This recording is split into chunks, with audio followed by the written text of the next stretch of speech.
Our next presenters are a husband and wife team who live a natural organic lifestyle emphasizing nutrition, chemical-free living, and evidence-based supplements. Since 2004, they have been fighting for the health of children and adults. He is a board-certified cardiologist with over 12 years in practice and was a senior partner with a large multi-specialty cardiovascular group for 10 years. In 2012, he opened a private practice where the focus is on using nutrition, supplements, and chemical avoidance detoxification. She is a chiropractor physician who provides chiropractic and nutritional care to adults and children. She is an incredible mom who home birthed her two sons, Noah and Brody, who are here today, raising the children in a holistic fashion, including breastfeeding, co-sleeping, and chemical-free living. Please help me give a warm welcome to the Doctors Wolfson.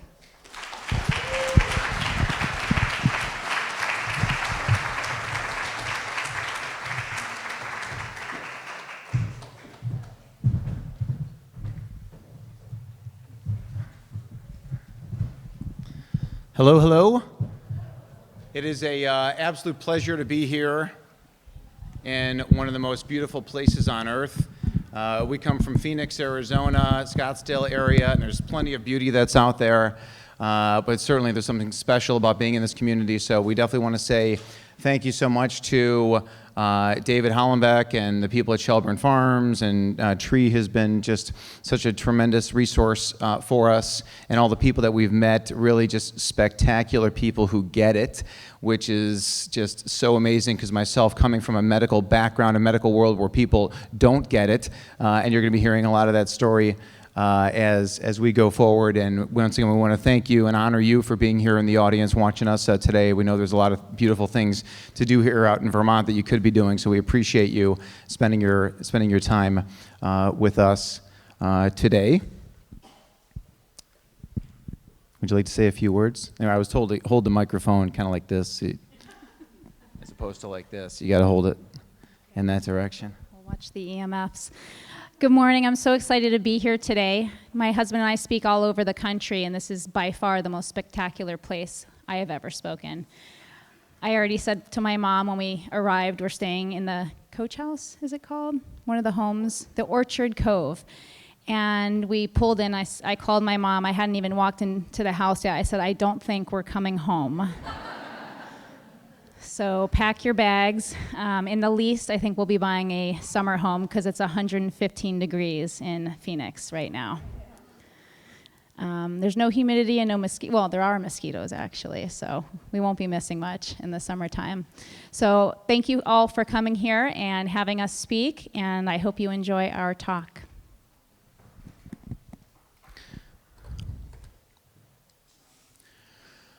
I want to tell you about an amazing person in my life, a very special person. And this person up there is my father. This is when he was in his 20s, and he was a medical student at the time.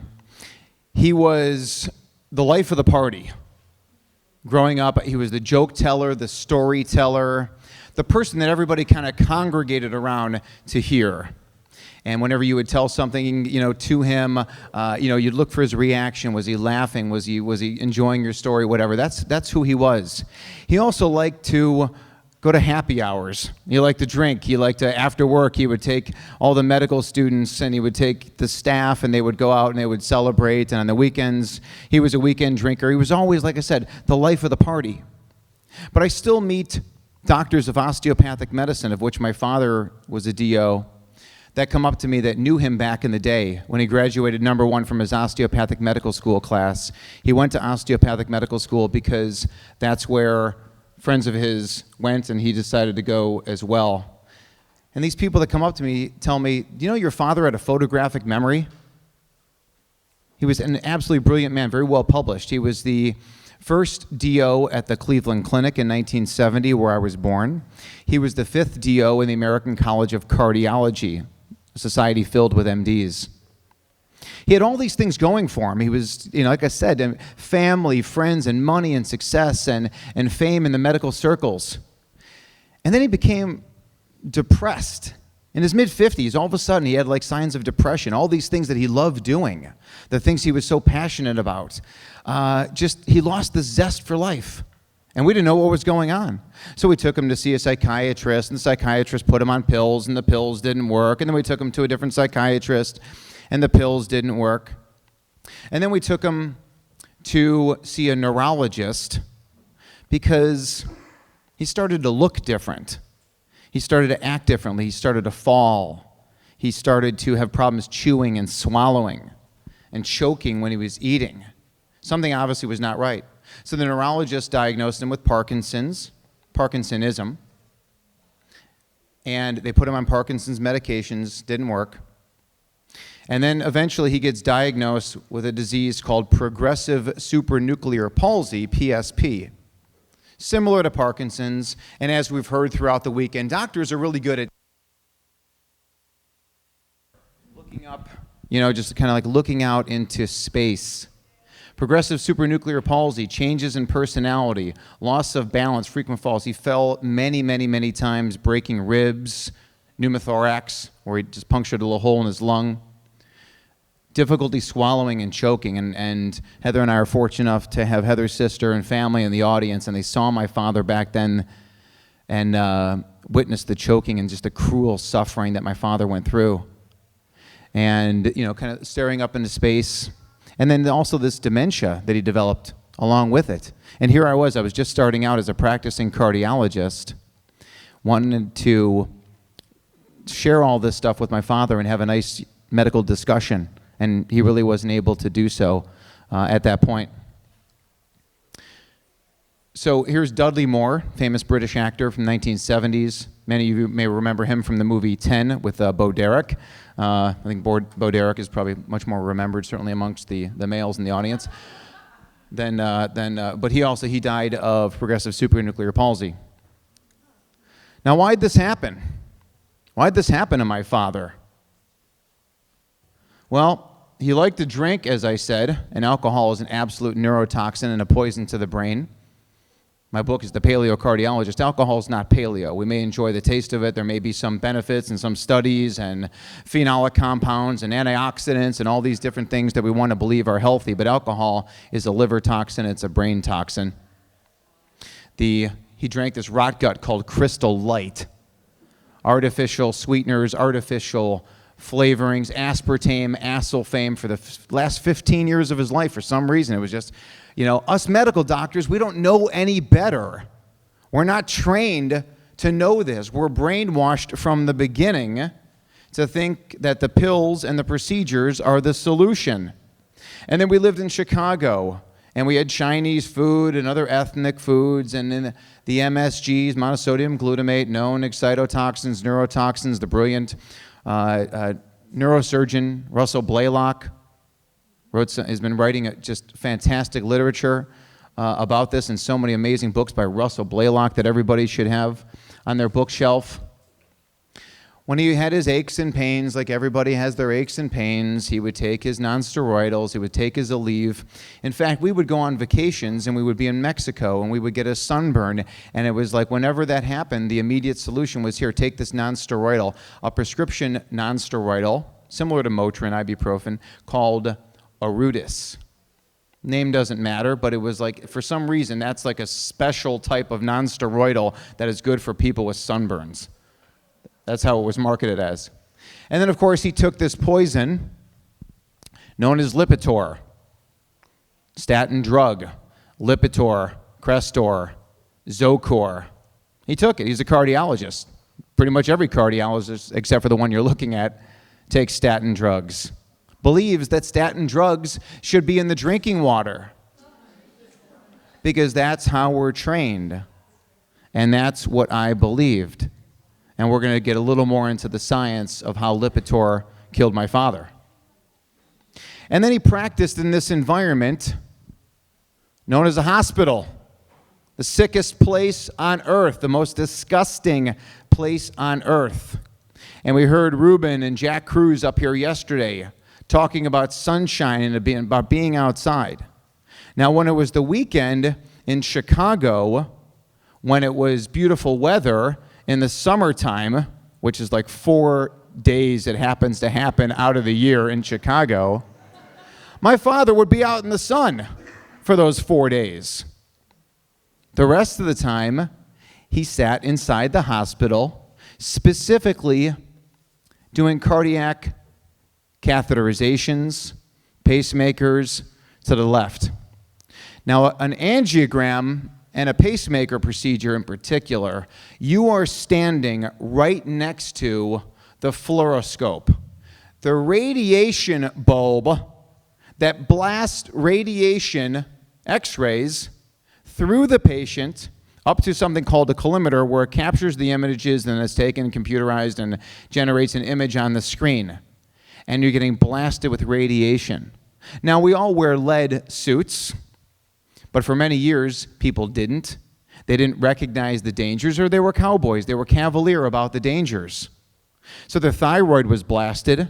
But what's protecting, once again, we heard yesterday about the importance of getting sunshine into your eyeballs.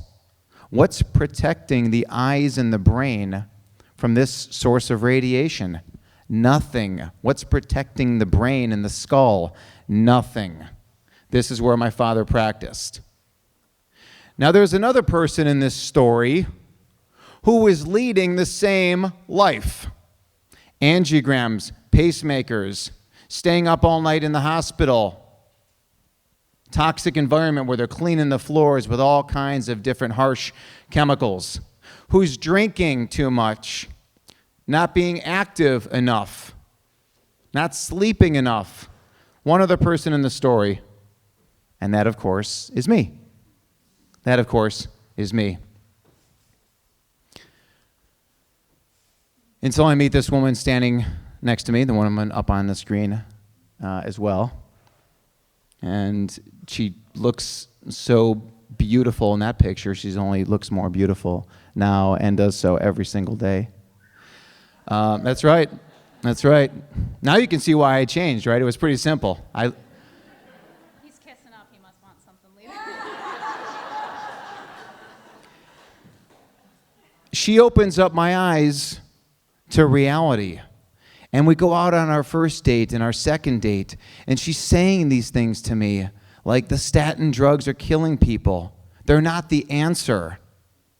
The procedures that I'm doing are not saving anybody. They're prolonging sickness. They're reinforcing the sickness model or paradigm. And when she was saying this stuff, not only because of her beauty, but her brains, it just made sense. And it doesn't make sense to so many doctors, because there's a famous quote from a book called The Jungle by Upton Sinclair in the early 1900s. It's a wonderful read about the Chicago stockyards, my hometown. And the quote goes, "It's hard to get a man to understand something when his job depends on him not understanding it." The 40 medical doctors that I worked with, the other cardiologists, they didn't want to hear my story. They didn't want to hear what my wife was telling me, that we can do things through nutrition and lifestyle, and we don't need all the fancy stuff. And in so many cases, once again, it's just a money factory. It's just a money factory. When I moved out to Arizona in 2002 and I joined this big group, the doctor who was the head of the group said, "Listen, Jack, your fellowship is over. Your training is over. You're out here now in the real world, and here's how you're going to do it. You're going to order lots of tests. You're going to see lots of patients. You're going to get them in and out as fast as possible. That's how you're going to pay for your house and pay for your car and pay for whatever you need to pay for. If you don't like it, go back to Chicago. Go back home." This is reality. Now, I'm not saying doctors are bad people, but let's face it. I mean, everybody's got to make money, and they're making money. So this beautiful woman, who you'll hear from, obviously, when I finally shut up. This is her at our wedding, and this is her grandfather, Grandpa David. And Grandpa David, at our wedding, 86 years old. So the wedding happens and the ceremony is over. And now we're at the cocktail hour, and someone comes running up saying, "Grandpa David passed out. Grandpa David passed out." So we go running over to Grandpa David. I mean, the old man passed out at our wedding. So we go running over to him.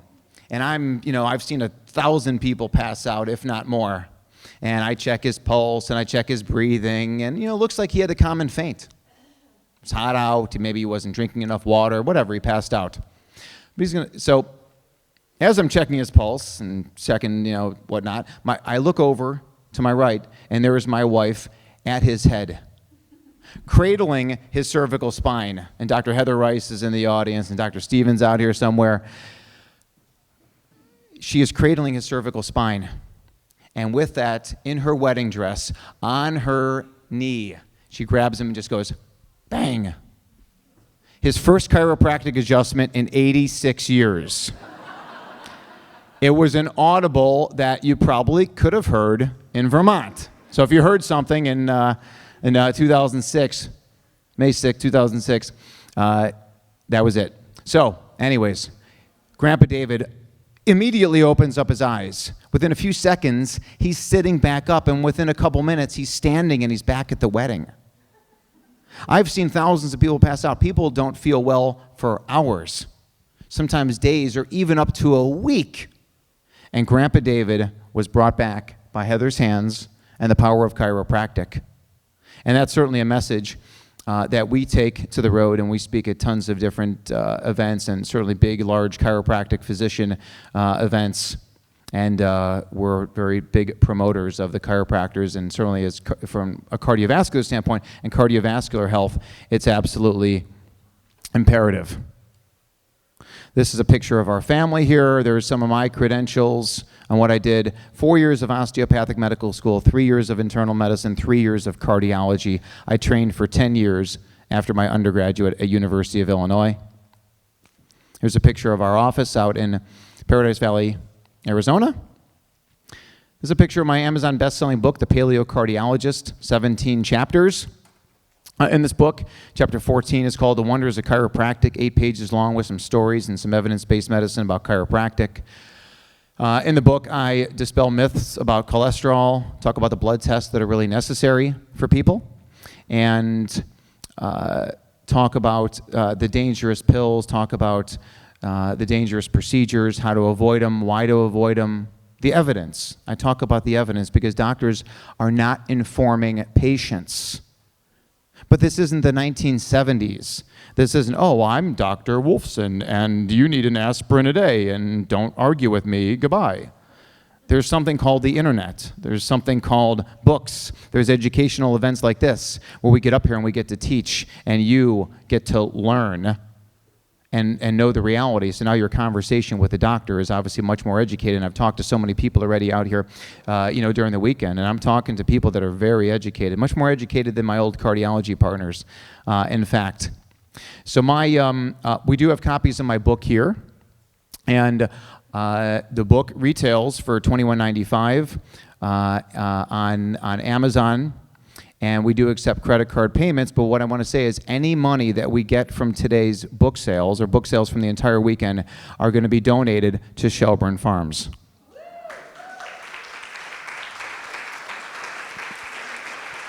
Thank you. Any way that we can obviously keep this place going, because we want to come back here year after year. We're so smitten, obviously, with the area. And like I said, the book is $21.95, so if that does not fit in your budget, we will gladly accept whatever is in your budget. So anyways, that's the spiel about the book. United States healthcare, trillions of dollars are spent on sick care, thousands for every person, millions are uninsured, costs are going up like crazy. Who's going to pay for all of this? Who's going to pay for all this? We are. And what are we getting for our dollars? We're spending all this money. What is the average person getting? Life expectancy number 43 in the world. We're the 43rd country. We're well below most of Europe, certainly well below Japan and China.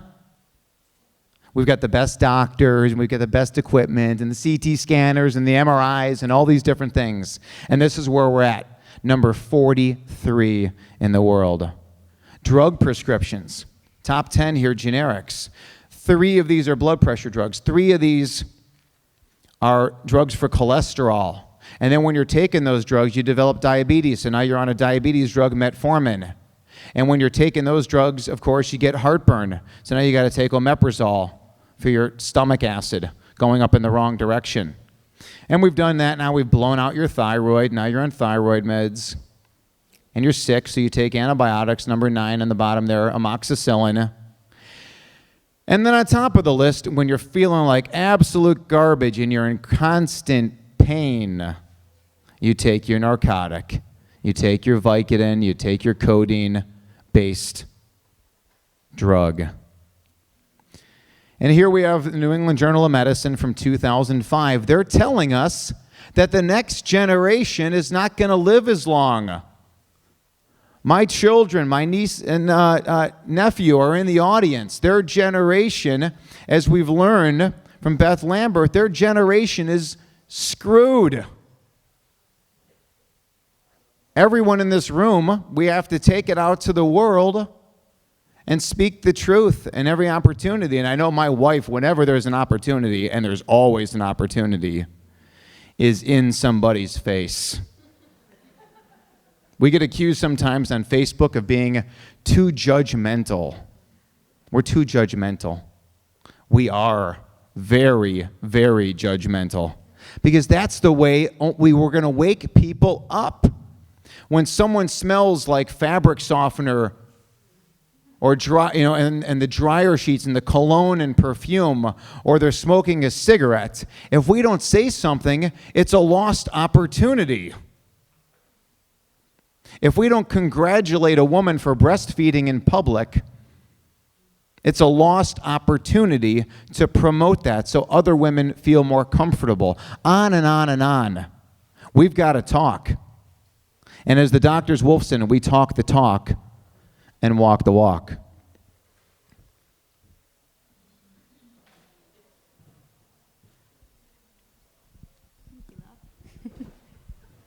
So as I'm sure you've figured out by now, I am a chiropractor. Went to school back east in the south in Georgia. Finished up my training in the Bay Area. And I knew I was going to be a chiropractor since I can remember. My father's a chiropractor. And I followed in his footsteps. They were large steps to fill. And I knew it was my passion. I was so heavily into everything natural. I made my mother crazy.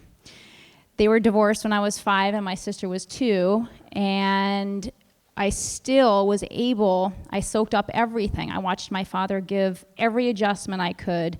I listened to everything he talked about nutrition.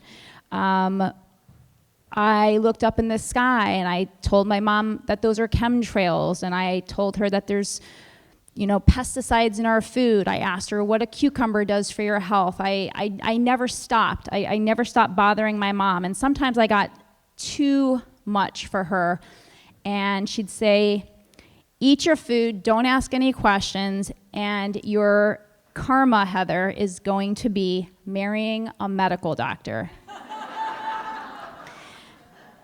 And mothers are right about everything usually, and she was right. And I said, well, if that's my karma, that's my karma, and it was. When I met Jack, he picked me up on our first date with a can of Diet Mountain Dew in his car. And we had met at a farmer's market just the night before. And he had this hat on, I'll never forget, and he flipped his hat up, and he tells me today because he didn't want me to think that he was completely bald. So he brought his little hat up, and he introduced himself and said, it was actually a patient of mine who was a mutual friend of his, and he tried setting Jack and I up for weeks and weeks. They were playing tennis together, and he said, I have this chiropractor, she's Jewish, she's single, and Jack thought, a Jewish chiropractor? And he said, no, thank you. Do not introduce me. Meanwhile, we're at this farmer's market, and my patient said, my chiropractor's here in case you want to say hello. So he walked up to me, introduced himself. We started talking, and I said, what do you do? He says, I'm a doctor. And I said, well, so am I. What kind of doctor are you? And I said, well, why don't you give me some of your cards? I said, I have plenty of patients to send to you. Meanwhile, I was just starting out. I had nobody, trying to impress him as well. Meanwhile, he sent me all the patients he had just within days of us dating. because he was so open to listening to what I had to say. He had a father who was dying of a degenerative, brain-based disease. He listened to what I had to say. I told him this Diet Mountain Dew that's sitting in this car has to go. And if you want the second date, you'll show up with something more natural. So he must have done his own research, because he asked me to come to his home and look in his refrigerator, and he showed me all the Hansons. He had Diet Hansons now in his refrigerator. I said, it's still in a can. You don't need diet. But from day one, he just dove into it, and he read every book, attended every seminar he could attend, and every book he could get his hands on. And he literally transformed overnight because it made sense. Everything I told him from a chiropractic standpoint, chiropractors heal from within. So we're doctors of cause. And I said, everything you're doing is a Band-Aid, okay? Even if the patient's numbers come down and you lowered their cholesterol, you're just trying to fit them into this number that somebody made up. And that's, according to them, healthy. But that doesn't mean we're healthy if our cholesterol, is lower. They have to check your liver for how much damage they're causing. We didn't make anybody healthier. We're still just as sick, but your numbers look great as I'm killing your liver with the statin drugs. And everything I said, he took to heart and changed what he was doing in his practice. But he eventually wasn't able to practice within those hospital confines. He was pissing off some referring physicians to the group, and he came home one day and said, I'm done. And it was after about 10 years of me really hounding him just to leave that practice. I said, you can do it. He went on his own, opened his own natural cardiology practice, and began taking patients off the very medications he prescribed to them for many, many years, and does it naturally. So when I would tell him, we think of the hospital that you work in every day as prestigious, and we have the most sophisticated instruments and physicians in the hospitals, right? Well, what if I told you that the US is number 32nd for infant mortality? Would anybody believe that? Okay, we're 32 out of 34 nations, 32nd. That means that there's 31 other countries that your child will survive better in that first year of life. Infant mortality is defined as a child who dies before their first birthday. If they survive those first 364 days and survive to the 365th day, they made it. Meanwhile, we have 12% of our pregnant women deliver preterm in this country. Infant mortality is a scary thing, and it's related to so many different things, everything from the vaccines that we give to these children today. The children are getting the vaccines before they're even born because the pregnant women are receiving them. To doctors who tell the mom, go ahead and have a couple glasses of wine your third trimester. It's not a big deal. I can't tell you how many patients I see in my practice who drank in their third trimester because their OB told them that it was safe. That should be a crime. We were just out 2 nights ago at dinner here in Vermont and saw about a 9-month pregnant woman smoking a cigarette, definitely drunk. I walked up to her and told her she should be ashamed of herself, and she was asking for money. And I said, you have a child growing inside of your belly. I said, you shouldn't be smoking. She was drinking Diet Pepsi. And like my husband said, I never waste an opportunity, because you don't know, maybe that woman went home and maybe I said something that might change her ways. But if an OB tells you that it's safe to drink during pregnancy, you need to find a different doctor. Today, pregnant women are almost forced to get vaccinated while they're pregnant. They are scared into it.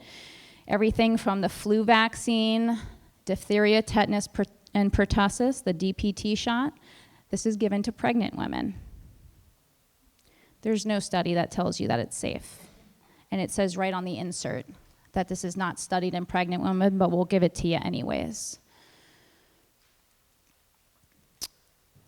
The picture on the top left is a baby being born via C-section. okay? As a mom who gave 2 home births to my boys who are in the audience, who are now 9 and 4, that picture literally turns my stomach, okay?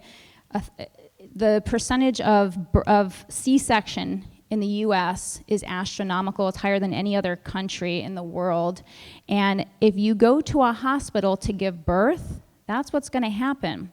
Arnaud Bernier was a chiropractor when I was in school who spoke. And I always knew I was going to do home births. My mom delivered in the hospital, natural. She had acupuncture and, different breathing techniques, and she had one of the most progressive MDs at the time who allowed her to deliver naturally.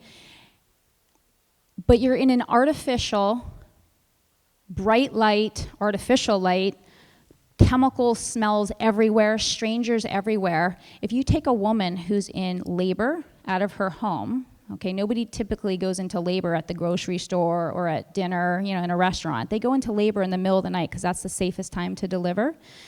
And if you take that woman, okay, our ancestors were in the cave or wherever they were delivering, and if you take that woman and a bear or a lion or a tiger comes by during her labor, she needs to move to a safe place. So that fight or flight response kicks in. You're able to leave that area to a safe place so she can get somewhere without delivering that baby on the way. In the home, why would we pack our bags and head into a car and go into a strange place with chemicals and strangers and one of the most dangerous places on earth? It makes no sense. So it's no wonder why most births take longer in the hospital, 24, 36-hour deliveries you've heard of. And they wind up turning out to be C-section because you're laying flat on your back, number one, trying to deliver a child. My dad used to say, try pooping on your back. He used the 4-letter word, but try laying on your back and having a bowel movement. It doesn't work. Okay, we should be squatting, we should be in water, whatever, the mom feels like doing, but certainly not laying on your back with wires coming out of your arms and your vagina and everything beeping and buzzing.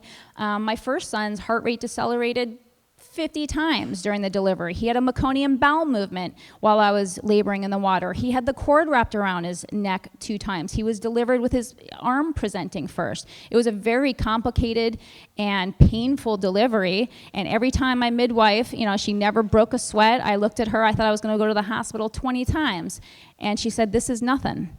I delivered, I wasn't even fully dilated yet. She said, you get on the bed, we're delivering the baby right now, because she had to get the baby out, but that would have been a C-section 20 times in the hospital. It just doesn't make sense. Having a healthy mom and a healthy baby, you deliver at home. That baby right there is missing the most important thing starting out in life. Does anybody know what it is coming out the good bacteria, okay, the microbiome in our gut. That kid is sterile. He is sterilized from the beginning. Kids who grow up on farms here in Vermont, they're the healthiest kids, okay, if they're not vaccinated and not eating hormone antibiotic-riddled food, destroying all that good gut bacteria. You need to go through the vaginal canal to receive that good flora, which establishes the health of that child for a lifetime. And then if you take an antibiotic, that destroys that child's microbiome for a lifetime. It takes years, if not their entire life, to regain what you would get through the vaginal canal. Formula-fed babies, they push it in the hospital. The moms, the nurses come in and say, you don't have milk, your kid's starving. That's what colostrum is, okay? That's the milk that comes, it's the substance that comes before the milk. It could take 3, 4, 5 days before your milk comes in. The baby's just fine, but they scare you into it. I can't tell you how many kids I've treated because the mom said, my milk never came in, I never had enough milk. Well, because you fed the baby a bottle. You nurse, the more milk you make. We just spoke at Paleo FX in Austin last weekend, and I had a woman ask me if I would formulate a baby formula with her. And I said if it was by prescription only, because unless your boobs were burned off in a fire or you have breast implants that prevented you from doing it, you should not be buying formula. I'm still nursing my 4-year-old. My sister's still nursing her 3-year-old. Thank you. It's what nature intended. It's not weird. I had it when I was first in practice. I had a mother nursing a 3-year-old. I was pregnant with my first, and I thought it was a little weird. I got to be honest with you. And the kid was a little bratty, and I thought to myself, well, maybe it's because, she's still nursing, and until you're really in it, I don't think you really understand it. But that's what nature, that's the way it's supposed to happen. Jack spoke about Downy and fabric softeners and dryer sheets. When you have a baby, a cow, a lamb, a human, we know our mom by scent. If you close your eyes, everybody can think of their mom, their dad, or whoever raised you. You know what they smell like, and hopefully it's not Downy dryer sheets or, red door number, whatever. You know what your mom smelled like, and you can even think of your siblings' smell. If we use dryer sheets and fabric softeners and perfumes and lotions and potions, we cover up that smell. No wonder so many people have so many issues with their hormones and pheromones and you name it. We're covering up that odor, right? So we need to bond with our children through our smell. And that baby laying underneath your armpit breastfeeding might be breathing that toxic deodorant. We have to think about everything. And of course, the first shot that the child is given, if it wasn't already damaged through the mother getting the DPT and the flu, is hepatitis B. And hepatitis B is contracted 2 ways, through IV drug use and prostitution. And there's no newborn baby that will be prostituting or using IV drugs. And if that child decides to sleep with prostitutes or use IV drugs and wants to get a vaccine when they're 18, let them do that. And that should discredit the entire vaccine industry. Jack and I do a 3.5-hour PowerPoint presentation. We've been doing it for 12 years on the dangers of vaccine, called Vaccination Destroying a Generation. And if you think that that child needs a hepatitis B shot, okay, we've got problems. And there's not a doctor on the planet who can tell me why they're giving that baby a hepatitis B shot, and it should discredit the entire vaccine industry.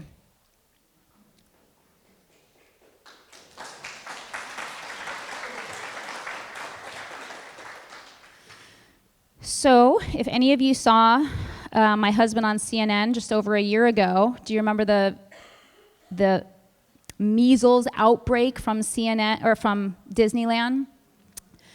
So they said that there was an outbreak of measles, which I don't even believe there was. If there was, I don't know what happened. It's the most contagious virus on the planet, they say. It can stay in the air for up to 2 hours, yada, yada. Meanwhile, there was, I think, 100 cases that they said they found.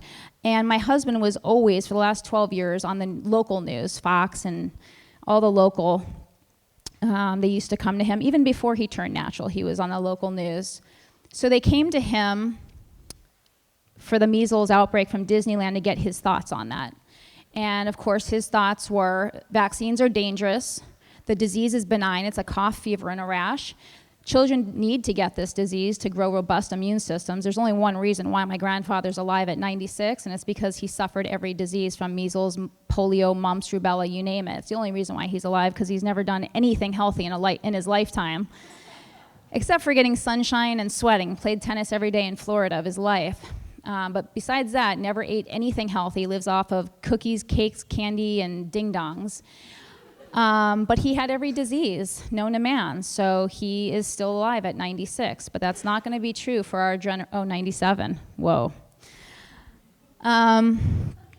So they had my husband on local news, and he got a lot of hate mail after this. And he wrote a response called Why All the Hate? And he sent that to a website called vaccineimpact.com. And it's called Why All the Hate? So why did my husband receive these death threats and hate mail for being on local news talking about the dangers of vaccines? That went viral, being shared over 1 million times. And the next morning, CNN called my husband's cell phone at 7 a.m. in the morning. And he took that phone call, and he said, hold on, CNN. Honey, it's CNN. They want me to be on tonight, on the 5 o'clock show. Should I do it? And I said, sure, as long as you mention 3 things, because they're going to jump down your throat. They're going to eat you up alive, which they did. I said, just mention 3 things. Vaccines are dangerous. the diseases are benign, and why you need chiropractic care. And he mentioned all three of those. And then his book came out a couple months later. I wish it was out before that because I would have gotten even more attention. And CNN came to our house even that night after he was on live. And they interviewed him again and portrayed him to be this doctor who hates children because he said, why would I put my child at risk to save another child's life who was already vaccine injured? Because they said that this child with leukemia couldn't get vaccinated against measles. Well, we know that vaccines cause cancer, okay? So why would I put my son at risk when, for any child, that's my child, I need to protect my child, and I know what's right for him. He's a breastfed, co-slept, healthy child who eats organic paleo foods. I hope he gets measles. I hope he gets mumps and rubella and chicken pox. I have to go travel to an Amish farm. If anybody knows of where I can find chicken pox that are wild, please let me know. This is what measles is. It's a fever, cough, and a rash. It's no big deal, okay? Probably half the people in this room had measles. In my baby book, there's an entry and a date, and it said measles. My parents thought I had measles, but it turns out I didn't because when I had blood work done to have my child, my midwife required that I had the blood work done. It showed that I didn't have antibodies. But that's the joke of the whole matter is measles looks like any other disease out there. Roseola. Anybody have kids with roseola? My kids had it like 10 times. It all looks the same. It's a fever and a cough and a rash. It's no big deal. That kid doesn't die from measles, okay? That is my fatty Noah, my first. Oh, he's not in the room anymore. In person, he looked even bigger than that, actually. He was enormous, and that's 11-month-old, pure breast milk. Never ate food until he was 12 months old, exclusively breastfed. That dude isn't succumbing to any disease. And the only kids who die of measles anyways are in Africa, the starving children with flies in their eyes and no nutrition, and then you give them fever reducers like every other parent in the world does.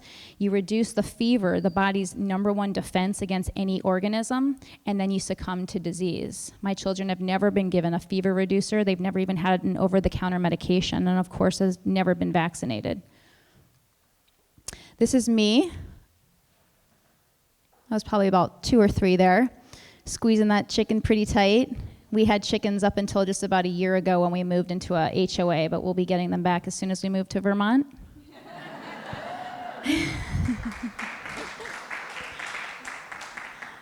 So this, kid who grows up on a farm, not that I did, but, visited animals and played with them, played in the dirt. Let your kids get dirty, let your kids eat dirt, as long as it's on a farm like this, where it's not sprayed, no pesticides, herbicides.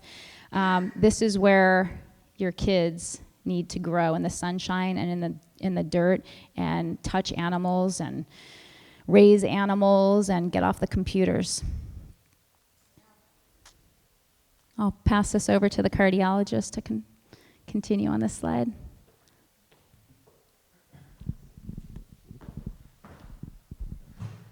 So, breastfeed, obviously, I wanted Heather to do this slide. I do it in my separate presentations, but whatever. And she's like, oh, well, you're the cardiologist, but I think you can see that she's brilliant, and she could easily tackle any of these slides that we're talking about. But so clearly, breastfeeding, when it comes to cardiovascular health, women that breastfeed have a lower risk of cardiovascular disease. Children that are breastfed have a lower risk of cardiovascular disease. Just makes sense. It just makes sense. The blood vessels function better. The lining of those blood vessels, called the endothelium, those cells function better. They release the right nutrients to open up those blood vessels and make the blood flow very slick. And we talk about the concept of epigenetics. We all know about the DNA, and we've learned over the weekend some stuff about epigenetics, how the world affects our DNA, the way that it's interpreted, the way that it's read. And genetics is on the left, that's the book of your DNA, but epigenetics is the idea of putting little tags on the DNA. And you do that, the main way is through something called methylation. You put these methyl groups, carbon and 3 hydrogens, on that DNA, and that in turn allows your DNA to be read. What proteins should be made, what proteins should not be made. That's the concept of epigenetics. What causes epigenetic changes? The 2 things that cause every disease: poor nutrition and environmental chemicals. Now, if they would have told us that at the beginning of chiropractic school and osteopathic medical school, would have put everything in perspective. Just 2 things. Yes, we need sunshine. Yes, we need to walk barefoot. Yes, we need to sleep and relax.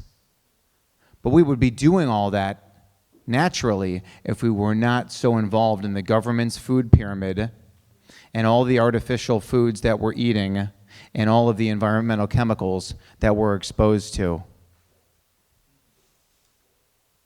You take these 2 mice. This is the example of epigenetics. They have the same DNA, the exact same DNA. They're bred that way. They have the exact same DNA. But one mother got the correct nutrients and produced the one on the right. The other mother didn't get the correct nutrients and expressed the DNA in a totally different way. A fat, unhealthy, sickly mouse.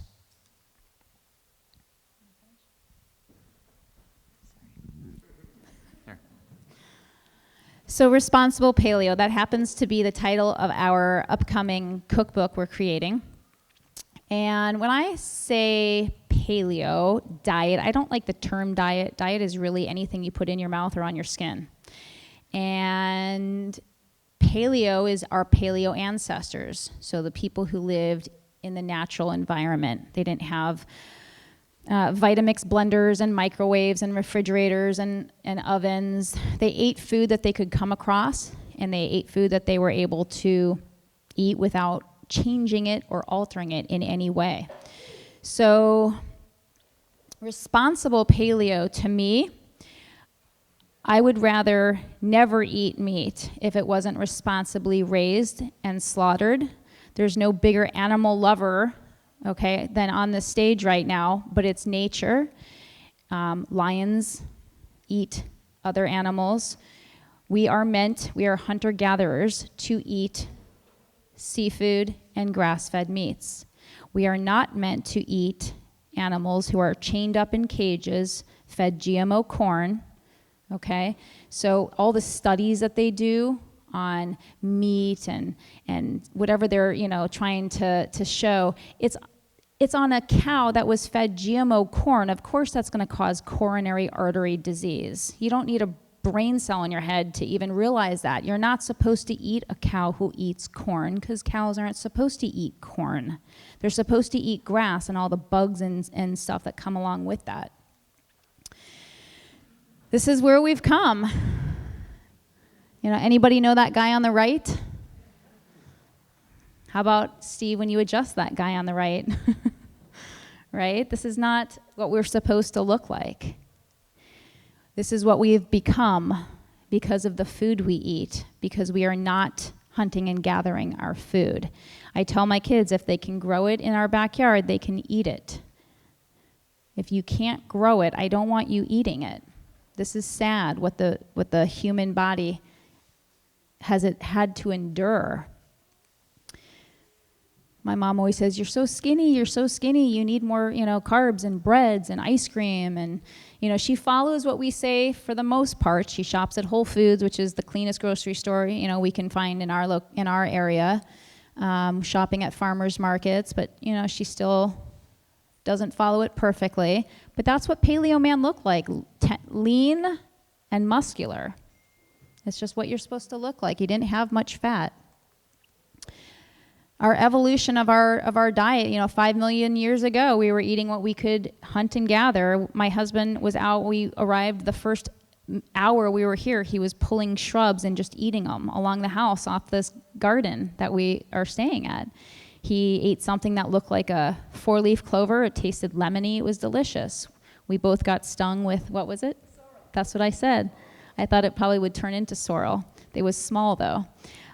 We both got stung by stinging nettles. while we were picking some food, but we were just eating off the land. We found wild carrots. I asked Tree, I said, do you guys plant the carrots here? She said, nope, not that I'm aware of. We just found wild carrots growing. Amazing stuff. Get your kids outside. Let them, explore. Today is just a sad, sad state of affairs, what we see. And I have parents who come in with these kids. I'm treating a kid who's 108 pounds. She's in my son's 3rd grade class. Okay, I'm 105 wet, I think. And she's 9 years old now, 108 pounds. It's sad. And before I even had children, the parents in my practice would say, oh, you wait, Dr. Reed, you wait till you have children and you see how hard it is. Your child doesn't have a credit card, they don't have cash, they don't drive to the grocery store, they eat what's provided in your home. And when my son, feels bad that he doesn't get the school lunch pizza and he's sitting there eating his grass-fed lamb chop and broccoli for lunch, and the kids make fun of him for having olives in his potato salad, which I recently just heard, I show him videos of the cows, of what happened to them to make that cheese, that disgusting slop sitting in front of that kid whose parent doesn't really care very much about what their kid's eating, let alone where that food came from. We went to a restaurant called Dai Due in Austin, and it translated in some language, it was to, from, or from to. Know where your food came from. That's important. Don't eat meat if you're in a restaurant that doesn't sell grass-fed, humanely raised animals. And ask for it, because the more you ask for it in restaurants, the more they'll bring it. The more you buy organic, the more the price comes down. People will tell me, I can't afford organic in my practice. I haven't had my nails done since my wedding. I don't have my eyebrows waxed. I pluck my own eyebrows. I dye my own hair in the front. I just have a little stripe of gray that I had for a long time, but it really ages me. So I get the organic dye from Whole Foods for $15, and it lasts me 3 applications. Okay? I don't get pedicures, manicures. I choose to spend my money and I don't get those pedicures and manicures because I don't want the chemicals, okay, on my hands and feet, mostly. But, the same woman who has her hair dyed and looks perfect, okay, and has her nails done tells me that she can't afford organic vegetables for her child. So we have to really make our priorities, get our priorities straight today. The agricultural revolution is really what happened to the decline of the human, to our health. It's when we started introducing mostly grain, okay? These are tribesmen. Okay, they're hunting animals. We're not sure if that's a cigarette hanging out of his mouth. But even if it is, he's not going to get lung cancer and he's not going to get heart disease because of the lifestyle he lives. He doesn't use dryer sheets. His mom nursed him for probably 7 years. Okay, they're grounding every single second of the day. They get sunshine 12 hours a day. These guys are living the way we should be living. These are some Samoan kids, okay, eating fresh coconut. This might as well just be a picture of my 2 kids in our backyard, probably 3 or 4 days a week. We purchase from Natural Grocer organic coconuts. We put a hole in the top, in the soft eye. They drink out of a glass straw. They drink the water in the morning, and then they have fun smashing it in our backyard until they can get it cracked open, and they scoop the meat right out. Okay, these kids will never have heart disease. There's cultures that eat 99% of their diet is from a coconut and the coconut tree, from the sap to the water to the meat. That's all they eat, and they don't get heart disease or cancer or Alzheimer's. So that's the way our kids need to be living. And I know I'm speaking to one of the smartest groups of people, on this earth as far as food choices. We all know that's how important seafood and grass-fed meats are, all the right fats. There may be a vegan or vegetarian or 2 in the audience, and I will tell you that that's an experiment of the human race, because today we wash our vegetables. We're so sterile, right? So even if a vegan survived, thousands of years ago, They were eating plenty of bugs, plenty of worms. Even a cow who eats grass is getting grubs and, all the gnats and flies and everything that's on the grass. You pick up a handful of grass and look at what's teeming in there. This guy is eating the ants off. He's sticking it into the termite hole, right? And he's eating the bugs. You think of a gorilla or a primate as, just eating bamboo and shrubs. They're eating insects. Every species eats another living organism. There's no such things as vegans. And this is the food pyramid that my husband and I developed. I think probably our paleo ancestors would eat as much meat as they could possibly come across, but it wasn't exactly easy to hunt down a buffalo, right, or a squirrel or anything. It was tough to catch animals, tough to catch seafood. So when they were able to, they did, but I think the foundation, and especially the foundation today, should be vegetables because of the pollution, the chemtrails, the vaccines, whatever we're doing to our bodies. We need more vegetables than meat today, more alkalinizing foods. So the foundation of our food pyramid is vegetables and the green leafy ones. My patients say, I eat tons of vegetables. I eat the squash and the zucchini. And, I say, get rid of, it's like the airplane vegetables, that they serve to you. You need the green leafy vegetables, the kale, the chard, the bok choy, the collard greens, the mustard greens, the real vegetables, the broccoli, the cauliflower, Brussels sprouts. That's, what our kids need to eat. And if the kid doesn't want to eat, they stay at the table or they go to bed hungry. And it'll happen once or twice, and then they'll eat the food. They're not going to go to bed hungry twice. The next level is the meat, fowl, seafood, and eggs. So imagine a cardiologist telling you you can eat as much green or as much grass-fed meat, wild seafood, and eggs as you want, as long as you have that much or more vegetables. Okay, your average cardiologist tells you to run from eggs, right? Run from red meat. Red meat that's grass-fed prevents cardiovascular disease, and so do eggs. It's like nature's multivitamin. It brings a chicken to life, right? Every animal, snakes, my dog, it's like a delicacy to eat the egg.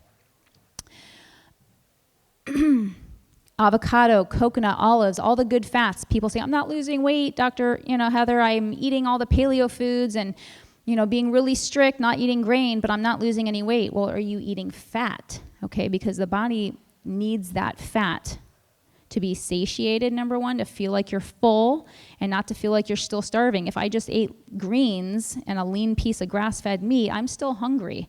I still need fat in my meal.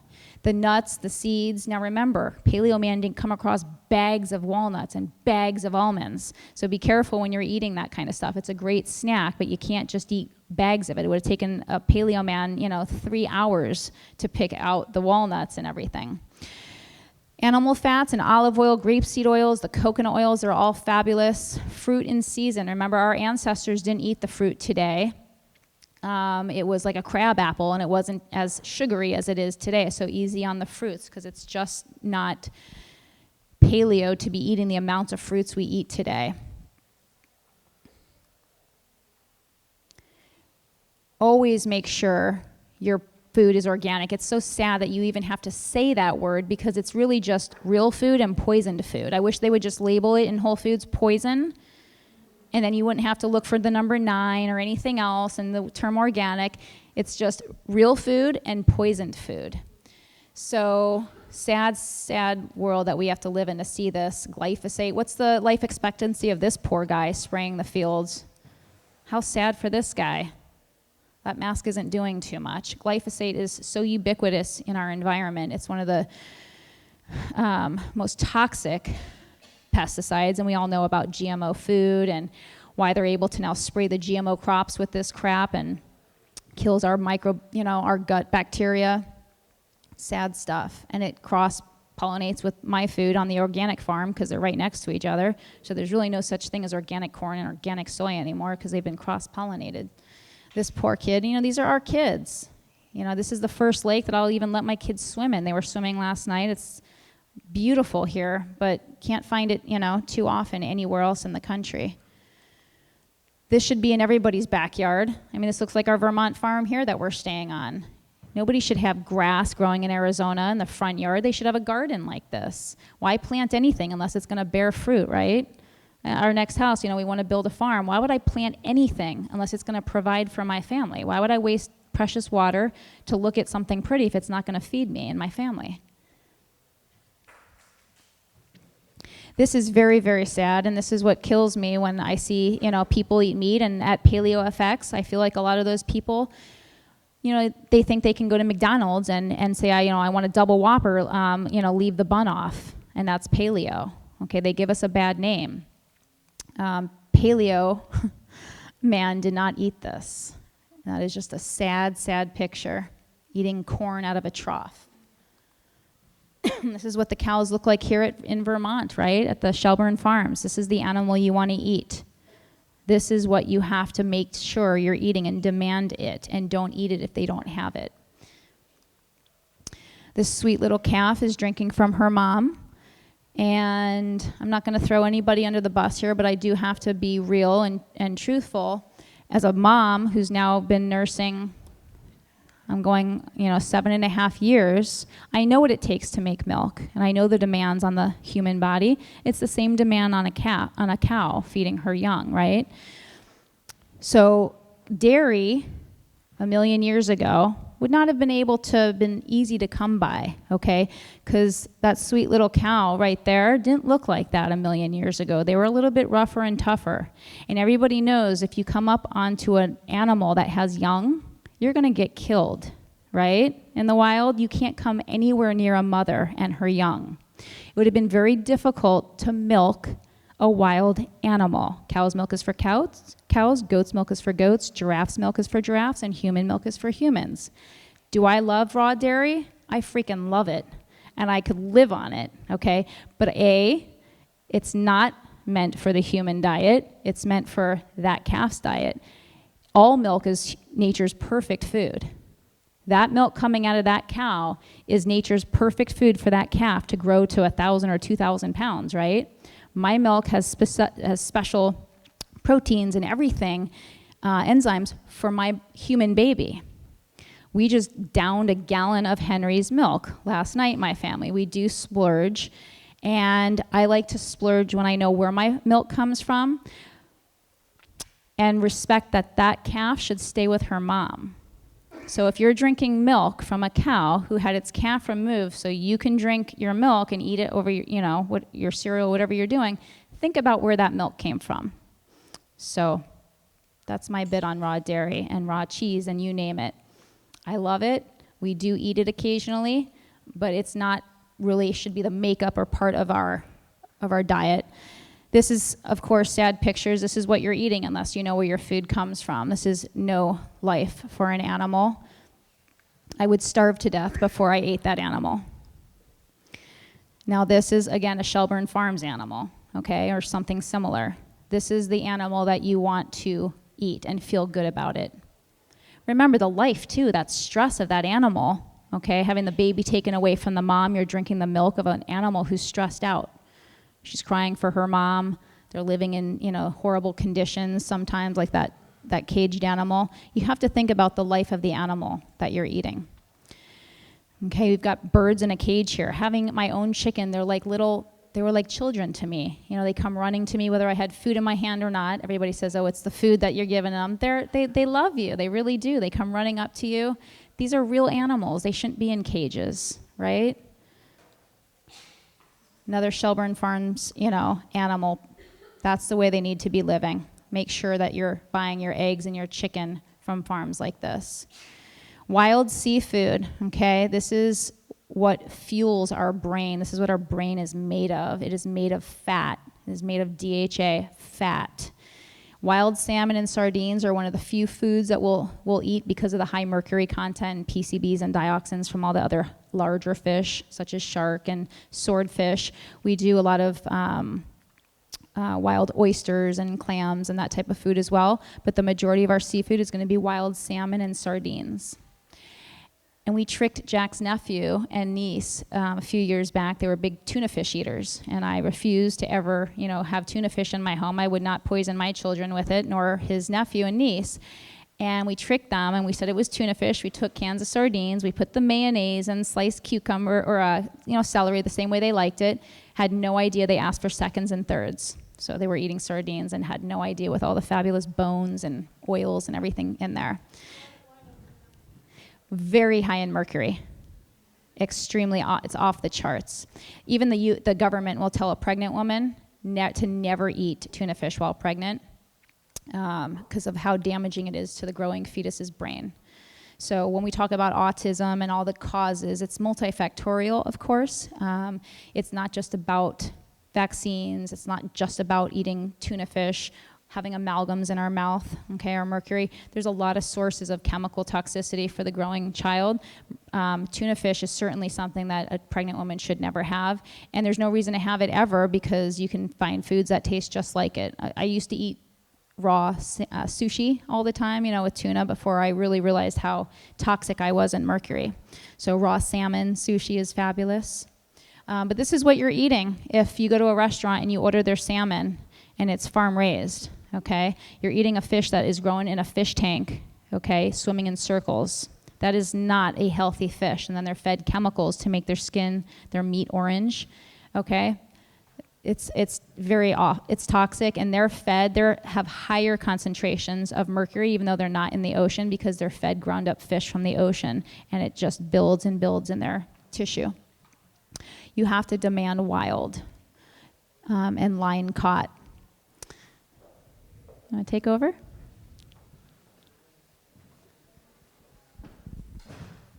So now that we've bashed just about every person and every bit of food that we could eat, now I'm going to go after your coffee.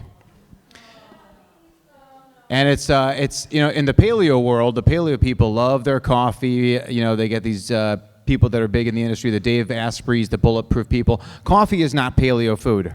Our ancestors did not drink coffee, certainly to the quantities that we are today.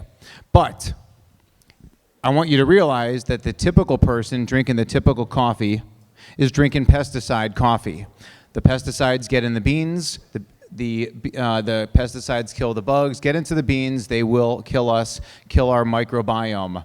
So we never drink coffee unless it's organic. Now, I grew up in Chicago. My father was a coffee drinker. I get the whole addiction, and I'm not here to ruin the party, but just make sure, if you're doing it, make sure that it's organic. But I do want to say this from a cardiology standpoint.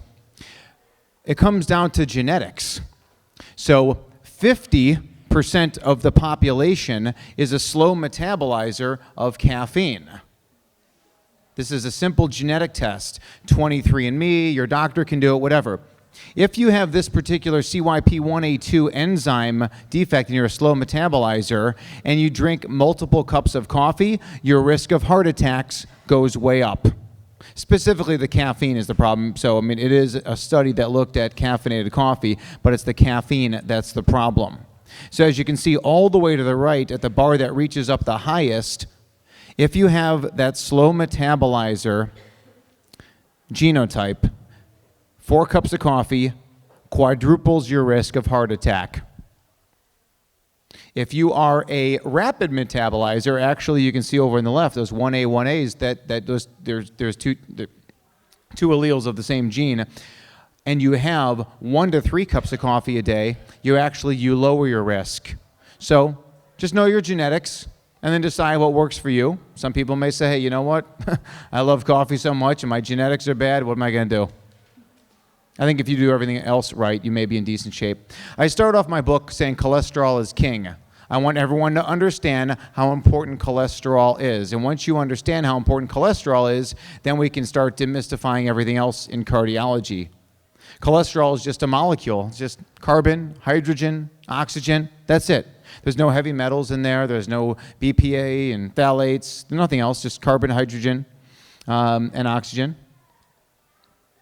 It makes up a large part of the cell membrane, the way cells communicate with each other. That cell membrane is the fence that holds everything that belongs in and keeps out the stuff that doesn't belong. That's how cells communicate to each other.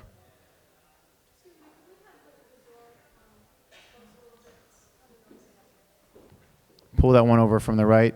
There you go. Yep, so that's the cell membrane. Cholesterol and digestion. The liver makes cholesterol, puts it into the gallbladder. The gallbladder squeezes it on food to start the fat digestion process. It goes on to fatty foods. Cholesterol and our sex hormones. Is this important to anybody in the room? Any men with testosterone? Is testosterone important to us? Cholesterol is made from testosterone. Testosterone is made from cholesterol. Estrogen, progesterone, that all comes from that base cholesterol molecule up there on the screen. Now also, cortisol comes from cholesterol. So all of our energy from the adrenals coming from cortisol. Aldosterone helps to regulate blood pressure, helps to keep blood pressure where it belongs. It's coming from the cholesterol molecule. If we are trying to reduce it, we are doing our body a disservice. The sun converts cholesterol into vitamin D. The cholesterol is coursing through the skin. The sunshine hits it, and boom, we have vitamin D. As we heard yesterday, elevated levels of vitamin D is associated with a decreased risk of everything. And we need to get it from the sunshine. The sun is the source of all life. It doesn't cause cancer. Why would it? We've been exposed to it forever. And when you give your body the right nutrients and support and get the sunshine, good things will happen. Now, we make cholesterol from protein, carbs, and fats. They get digested. They eventually wind up into this molecule called acetyl-CoA. Acetyl-CoA fuels that electron transport chain that we talked about yesterday to make those ATPs. Acetyl-CoA actually goes back to form cholesterol. It's a very important middle molecule in the body. And we can test all these different levels, by the way, from some high-end testing companies. This is a busy slide here. Acetyl-CoA is going to try and make cholesterol on the bottom of this slide. What stops it? Statin drugs. HMG-CoA reductase is an enzyme that's inhibited by statin drugs.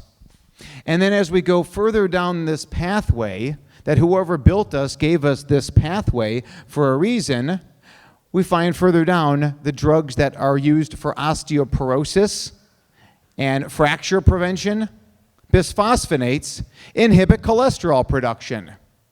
It's in the literature. My book has over 300 references at the end of it. So if someone says, oh, Wolfson, he's a crazy cardiologist, then they're insulting the MDs and the PhDs that wrote the information that I got, which is at the end of my book. And there's your cholesterol at the bottom there. All these things happen for a reason. The body doesn't make mistakes. The body just responds to what we give it. There's something in here called, first of all, CoQ10 is on this pathway right here. And there's something very important called dolichol. Dolichol makes up a large part of the substantia nigra, a part of the brain that when damaged is linked to Parkinson's disease. Did I not just tell you about a man who was taking statin drugs, therefore did not make dolichol, and developed a Parkinson's-like disease? It fits together perfectly because he took that garbage, which I'm going to belittle even more as we go along. Michael DeBakey, world-famous cardiovascular surgeon, cholesterol values in 1,700 patients is not correlated to heart disease. This study was mentioned a couple days ago. Landisbury, 1936, serum cholesterol and vascular disease. We've known this forever. They're not linked. But other people, for different reasons, thought differently and changed the way modern medicine became. They call the LDL the bad cholesterol. Every animal species makes LDL. It's a bus that takes passengers around the body. Vitamins A, D, E, K, CoQ10, phospholipids for brain function. Takes the passengers around, including cholesterol. So when the testes want to make more testosterone, they call out to the liver, send down more cholesterol. So The LDL bus takes off, it drops the cholesterol passengers off in the testes to make more testosterone or estrogen or progesterone. The body has a reason for everything. LDL-C is the typical measurement, and that's how LDL fills up this glass. But the doctors and the researchers saw there was a little bit of increased risk associated with LDL cholesterol, so therefore they called it the bad, and the pharmaceutical companies called it the bad. But what matters is really how we fill up this cup with LDL. Are they large, buoyant, fluffy particles on the left, or are they small, dense particles on the right? This is easily tested, but the medical doctors don't care anymore. They just say, hello, how are you? Here's your prescription for your statin drug. Bye. No more explanations. There's a lot of doctors, and it's in the literature, they don't even do the testing. Take the highest dose of statin drug possible, no matter who you are. That's what's going on. So we can test because we want these large, buoyant, fluffy ones to do their job, what they're made for. The Tim Russert syndrome, the famous weekend news anchor, he's on statin drugs. His LDL-C is very low, but his particle counts are high. He's got the LDLs. The cup isn't that big, but it's filled with little BBs. And those little BBs get into the blood vessel wall very easily. Those little BBs, they've been circulating since they were big gumballs. They're released from the liver as big gumballs, gobstoppers, if you will. And as that gobstopper or that bus travels around the body, it gets like 100,000 miles on it. And now the bus, as you can imagine, after 100,000 miles, ain't looking so good. And it goes into the garbage dump for disposal. And that's the coronary arteries. That's the vasculature. HDL, super, super important. Does so many different things. HDL is involved with blood sugar regulation, is involved with the immune system, and then, of course, circulating around the body, picking up cholesterol where it's no longer needed, and bringing it back to the liver for recirculation. This is the most predictive cardiovascular test when it comes to lipids, what's called the ApoB to ApoA1 ratio. The lower the ratio, the better. What does that mean? You have less ApoBs, which are associated with a lot of those LDL particles, and you have a lot of ApoAs, a protein found on HDL. Know that ratio. Triglycerides float around the body. They're energy. They're a storage form of energy. When we eat a piece of salmon, we're eating the triglycerides. When we eat a piece of meat, that fat is all in the triglyceride form. Guess what? We're humans, and we have something similar. The same thing, actually. Triglycerides that are made up of 3 different things, but this is all energy, and this is the saturated fats and the monounsaturated fatty acids and the the omega-3s, preferably over omega-6, and there's omega-9s. Now, this is a fat cell, and fat cells, fatty acids come in, fatty acids come out. What makes them go into those cells and stay in those cells is insulin. Insulin stores all that fat away into the cells. And when insulin levels are high, it's a one-way door. The fat goes in and it doesn't come out. You don't raise insulin by eating fat. You don't raise insulin levels by eating protein. You get it from eating sugar and certainly all the carbs that everyone's swallowing at every opportunity. Elevated triglycerides, for every bit of triglyceride you go up, cardiovascular disease goes up. Normal triglycerides, despite what your doctor would tell you, is not 150. Paleo triglycerides are 50. We do the most advanced blood testing in the world in our office in Arizona, where patients fly in from all over the world to come see us. Ask your doctor to do the same. If they don't, find a doctor who will. If we haven't promoted the chiropractic community enough, I certainly believe that the chiropractors need to be the gateway physicians. If the chiropractor can't figure it out, then they can kick it up to a cardiologist. They need to be the gateway people. And a lot of them are doing these tests. Ask your doctor to do these tests. Know the numbers. Know the risk. Know where you're at. We talked about learning where, don't just assume that you're in a radiation EMF-free zone. Prove it. Test it. American Journal of Clinical Nutrition, 2015. This is a meta-analysis from last summer. Dietary cholesterol is not linked to coronary artery disease. You've all heard it in here. But this is a meta-analysis from last year on hundreds of thousands of patients. No link to heart disease, no link to stroke. Game over. Dietary cholesterol, as we know, is not the problem. So if cholesterol doesn't cause heart attacks, it must be the fat. Here's the analysis from 2010. Once again, the biggest nutrition journal in the world. This isn't the journal of the crazy cardiologist. This is the biggest nutrition journal in the world. No evidence that dietary sat fat is linked to cardiovascular disease. Game over. Which cardiologist can you imagine would ever sell duck fat, pork fat, and pig lard in his office? Nobody. Nobody would ever do it. Because you know how much training medical doctors get in medical school about nutrition? 0.00. None. Fat and risk of stroke. Not linked. What causes heart disease? Once again, the same thing that we talked about before that causes everything. Poor nutrition, environmental chemicals. We'll make it real simple. Paleo versus the standard American diet. Paleo had a lot less calories. Of course, they had no dairy. They had no grains. It was just meat, veggies, nuts, seeds, eggs, avocados, coconuts. There's a movie I'm sure you all remember from a few years back with Tom Hanks called Castaway.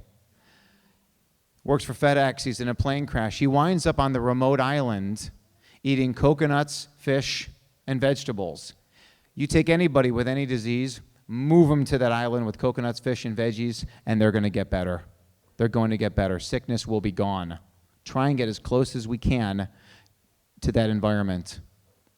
Now, we can see here that our paleo, and this is data from PhDs, Boyd Eaton from the 1980s, Lauren Cordain, some excellent books.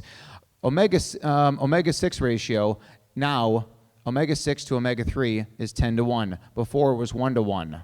Our ancestors ate a lot more cholesterol, almost double. They had a lot more fiber in their diet, a lot more vitamin C in the diet, a lot more vitamin A in the diet. What they didn't have is a lot of sodium in the diet. They certainly had a lot of potassium, as we can see here.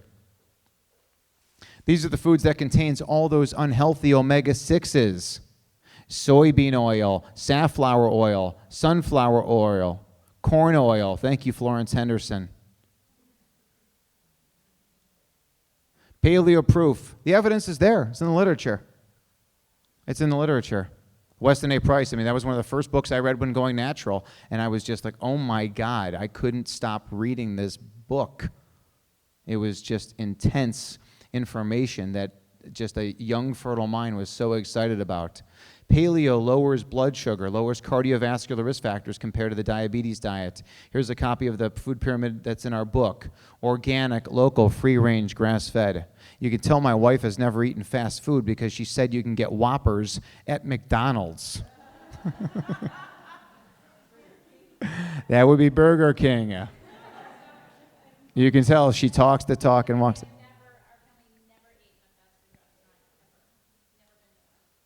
Here's eggs. Eggs are like a multivitamin cocoon for a baby chicken. Needs everything a chicken needs to come to life.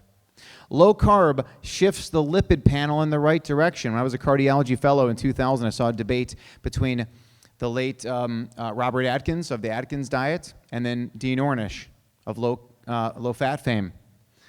Listen to these guys go at it for 45 minutes, each throwing their data back and forth, and I walked out of there and said, I'm a low-carb guy. Just makes sense. Just makes sense. Keep those insulin levels nice and low. Insulin is so toxic.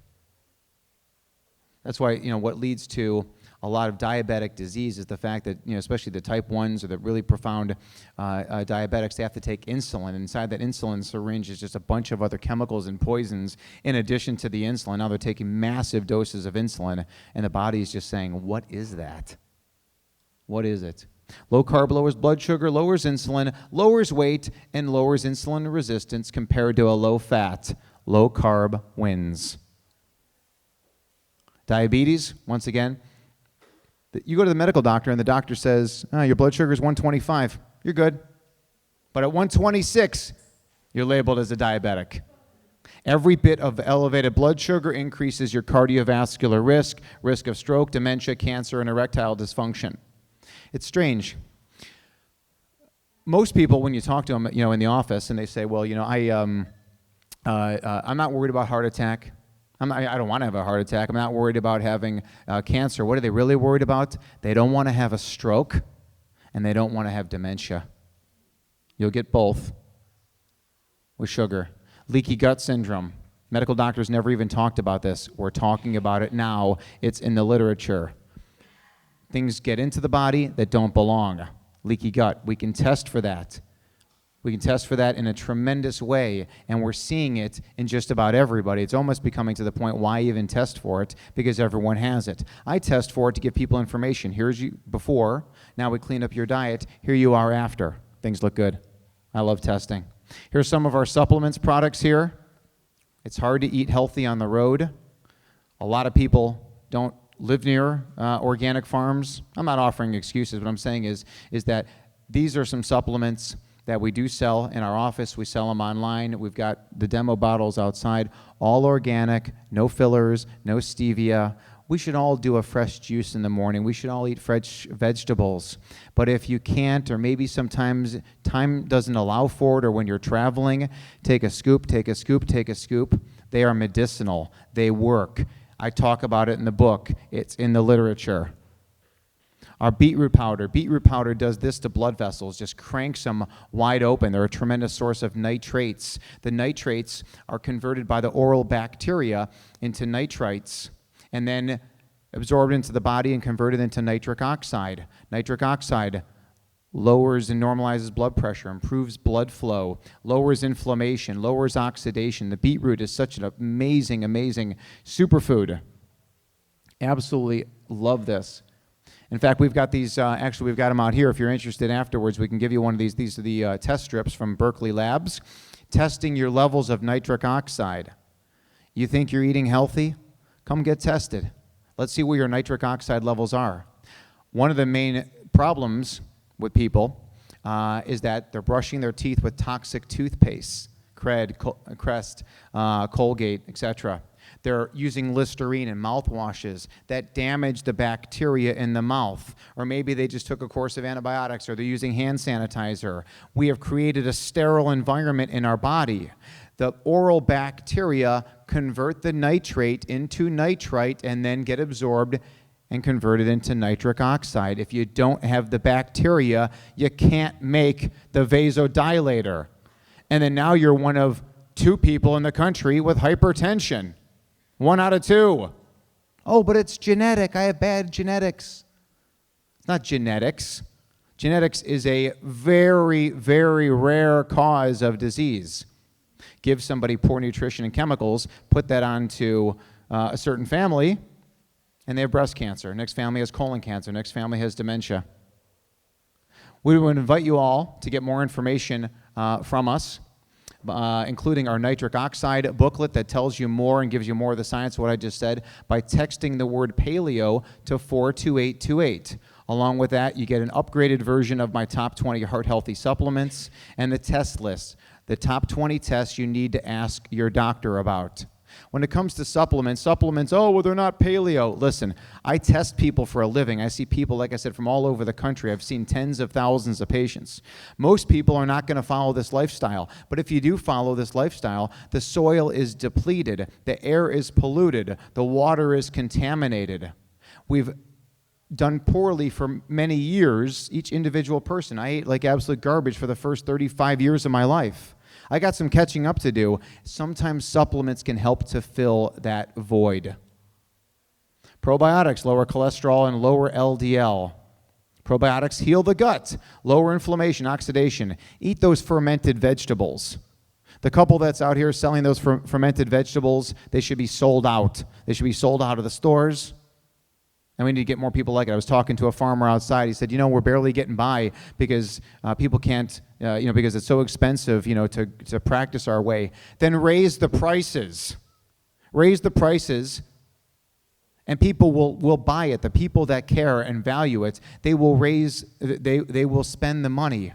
And therefore, when more farmers start to see that we're doing it, they're going to create the products, and the price is going to come down. 100 years ago, 33%, one-third of our income went towards food. Now it's less than 10%. Our priorities, as Dr. Heather was saying, are in the wrong place. We're getting towards the end here. On the right in that box is how blood pressure pharmaceuticals work. It's called the renin-angiotensin system. How a protein called angiotensinogen is released by the liver. And that protein is then converted by a hormone called renin into angiotensin 1 and then angiotensin 2. Angiotensin 2 exerts all these effects like vasoconstriction, inflammation, hypertrophy of muscles. Do you know what inhibits this step right here from angiotensinogen to angiotensin? What inhibits that hormone renin? Vitamin D. Vitamin D. The drug companies know this pathway, and they want you to take the drugs instead of the vitamin D. One of the most popular classes of pharmaceuticals for blood pressure is called ACE inhibitors. They inhibit the conversion of angiotensin 1 to angiotensin 2. And if anyone wants my slide deck, I'll send you a copy, just ask. What does the same thing? Spices. Spices are natural pharmaceuticals. The problem is nobody is eating spices anymore. Even the best paleo eaters are eating hamburgers with sea salt and pepper. Our ancestors were eating the rosemary, the thyme, the oregano, the basil, the celery seed. These are proven in the literature to control blood pressure and block these steps, and the pharmaceutical companies know it because that's how they develop their drugs. That's how they came about. Another popular class of drugs, angiotensin receptor blockers, peach, plum, even in this case, brown rice works in that scenario. Okay? One of my favorite foods is something called a caper, the bud of a plant. Capers are the highest containing, the amount of quercetin in there is the highest of anything. Quercetin is in every vitamin supplement that is there to lower inflammation. Eat the capers. It's not just some random thing that comes in the bite of salmon or chicken. One of our favorites also is black cumin seed. Black cumin seed, the Egyptians have been using for 5,000 years. The oil is medicinal, lowers inflammation, etc. Raw cacao, nattokinase is a supplement that comes from fermented soy. An enzyme works very well as a natural blood thinner. I'll just pop a Lipitor and eat whatever I want. In the interest of time, I'm not going to go through this stuff, but here's a statin trial. Half the group gets drug, half the group doesn't. Total mortality difference at 5 years, none. The statin drug did not save lives. The PROSPER trial, primary prevention trial, the statin users had higher risk of stroke death. They had lower risk of heart death. They had a higher risk of cancer death. This is what's happening. Total mortality, no difference. Another study.